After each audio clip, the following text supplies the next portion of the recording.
வணக்கம் ஃப்ரெண்ட்ஸ், இந்த வீடியோவில் நம்ம பார்க்க போகிறது தமிழில் இருக்கக்கூடிய இம்பார்ட்டண்டான சில விஷயங்களுக்கான ஷார்ட்கட்ஸ் தான் நம்ம பார்த்துக்கிட்டே வரோம். ஸோ நிறைய வீடியோஸ் வந்து இந்த மாதிரி நம்ம கொடுக்கலாம். ஏன்னா படிக்கிறவங்களுக்கு கண்டிப்பாக யூஸ்ஃபுல்லாக இருக்கும். எக்ஸாமில் போகும்போது இந்த மாதிரி ஷார்ட்கட்ஸ் யூஸ் பண்ணி நம்ம கொஷின்ஸை சால்வ் பண்ணுறது ரொம்ப ஈஸியாக இருக்கும். ஸோ அதுக்காக தான் இதுக்கு முன்னாடி நிறைய போட்டிருக்கோம். இது எல்லாமே தமிழ் ஷார்ட்கட்ஸ் அப்படிங்கிற பிளேலிஸ்ட்டில் இருக்கும், செக் பண்ணி பாருங்கள்.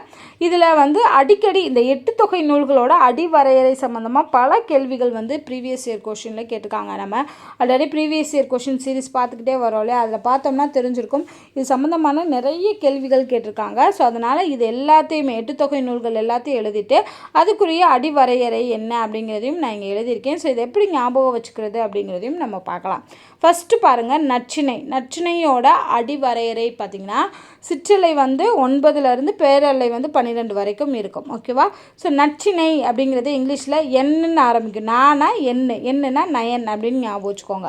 அப்போ நற்றிணைன்றவுடனே உங்களுக்கு என்ன ஞாபகம் வரும்? 9ங்கிற நம்பரில் ஸ்டார்ட் ஆகும் அப்படிங்கிறது ஞாபகம் வரும். So 9 to 12. அடுத்து குறுந்தொகை அப்படிங்கிறதுல பார்த்தீங்கன்னா 4 to 8. இதை மட்டும் அப்படியே ஞாபகம் வச்சுக்கோங்க. குறுந்தொகை 4 to 8. அடுத்து ஐங்குறு 100. ஸோ ஐங்குறு 100 அப்படின்னு பார்த்தோம்னா ஐ இருக்கு இல்லையா, ஐயோட கீழ்ப்பகுதி பார்த்தீங்கன்னா இப்படி வளைஞ்சு வந்திருக்கும், 3 மாதிரியே வளைஞ்சு வந்திருக்கும். ஸோ ஐயோட கீழ்ப்பகுதி வந்து 3 மாதிரி வளைஞ்சு வந்திருக்கும். அதனால் ஐன்றவுடனே உங்களுக்கு 3ங்கிற நம்பர் ஞாபகம் வரும்.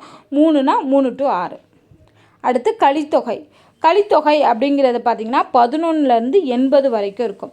ஸோ கலித்தொகையில் கா அப்படிங்கிற எழுத்து தமிழ் எண்கள் நம்ம படிச்சிருப்போம். தமிழ் எண்களில் காக்கு நம்பர் எத்தனை? 1. So காவோட number 1. ஸோ அப்போ 1 ஆரம்பித்து 80 வரைக்கும் முடியும் அப்படின்னு ஞாபகம் வச்சுக்கோங்க. அடுத்து அகநானூரை பொறுத்தளவுக்கு ரொம்ப ஈஸி ஷார்ட்கட். அகம்னா உள்ளம். ஸோ நம்ம உள்ளத்தில் எப்படி இருக்கோமோ, உள்ளம் எப்படி இருக்கோ அதே மாதிரி தான் நம்ம தோற்றமும் இருக்கணும். ஸோ 13னா அப்படியே திருப்பி ரிவர்ஸில் 31 இருக்கணும், வேறு நம்பர் இருக்கக்கூடாது. ஓகேவா? ஸோ அப்போ 13, 31 அதே நம்பர் திருப்பி ரிவர்ஸில் வருது. அப்போ அகம் எப்படி இருக்கோ அதே மாதிரி தான் நம்ம தோற்றமும் இருக்கணும் அப்படின்னு ஞாபகம் வச்சுக்கோங்க. அடுத்து புறநானூறு. இதுலேயே 400ன்னு வருது. புறநானூறுலேயே வந்து 4ங்கிற நம்பர் ஞாபகம் வச்சுக்கோங்க. ஏன்னா 4லேருந்து 40 வரைக்கும். ஸோ அப்போ புறநானூறுனா 4 to 40.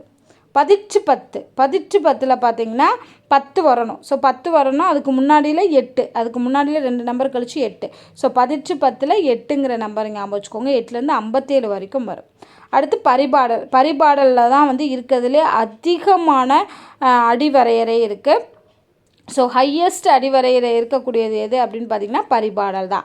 ஓகேவா? ஸோ 25லேருந்து 40 வரைக்கும் 400 வரைக்கும் இருக்குது. ஓகே? ஸோ அப்போ இந்த சின்ன ஷார்ட்கட்ஸ் யூஸ் பண்ணி நீங்கள் இதை படிக்கும்போது உங்களுக்கு ஈஸியாக இருக்கும். இதிலேருந்து நடுவில் திடீர்னு ஏதாவது ஒன்று கேட்கும்போது ஓகே இதுக்கு இது அப்படின்னு சொல்லி ஷார்ட்கட்ஸ் யூஸ் பண்ணிக்கலாம். ஓகேவா? ஸோ இதே மாதிரி பார்த்திங்கன்னா நம்ம தமிழில் இருக்கக்கூடிய சின்ன இன்ஃபர்மேஷன் அண்ட் இம்பார்ட்டண்டான டீட்டெயில்ஸ்க்கு நம்ம ஷார்ட்கட்ஸ் கொடுக்கலாம். இந்த வீடியோ உங்களுக்கு பிடிச்சிருந்தா லைக் பண்ணுங்கள், ஷேர் பண்ணுங்கள். நன்றி.